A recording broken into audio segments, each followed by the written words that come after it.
Čestitke ob pravkar izvedeni simfoniji, gospod Godler. Kakšni so vaši vtisi?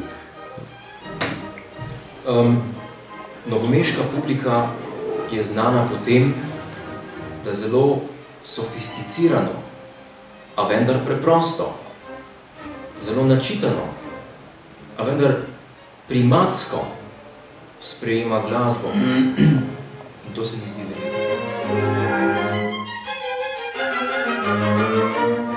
Koncert je bil predvajan po vseh radijskih postajah v Evropi.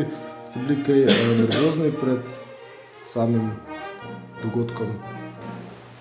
Glejte, o nervozi konkretno ne bi mogel govoriti. Lahko pa povem, da je prisotna tista določena kapljica rahla trema, ne? Ja, ki pa je kapljica adrenalina. Ki je pa pomembna v takem trenutku in po manj nemoteča.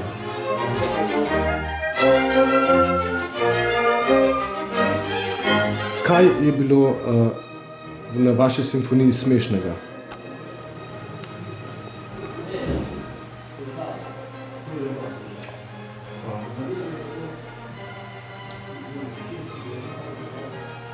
Kompleksno vprašanje zahteva kompleksen odgovor. Takole bom začel. Pardon. Ja, intervju imamo. Ja. Redu, adijo. Naslednje vprašanje. V 134. taktu fagotske linije se pojavi tako imenovana frigijska terca, ki ni značilna za ta slog pisanja glasbe. In me samo zanima, kako opravičujete to. Simfonija je nastajala v zelo težkih razmerah, v stanovanju, 2x3 kvadratne metre, lahko potrdi tudi kolega Tilen. Ja, skratka šlo je za tisto, praktično lahko rečemo, obdobje pač za železno zaveso, ko praktično ljudje po eni strani vemo drug za drugega, po drugi strani se pa bojimo to priznati.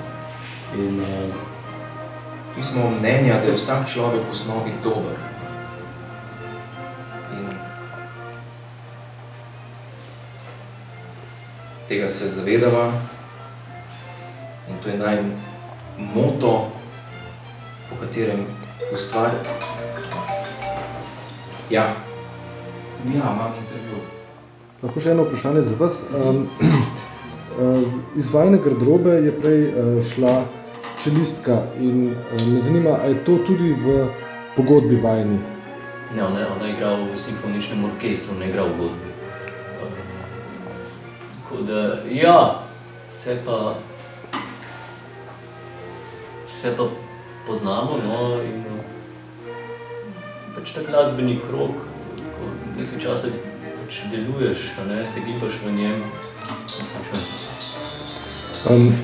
Halo? Skratka, kako ste zadovoljni z današnjim koncertom, na kratko? Božansko. Baterija.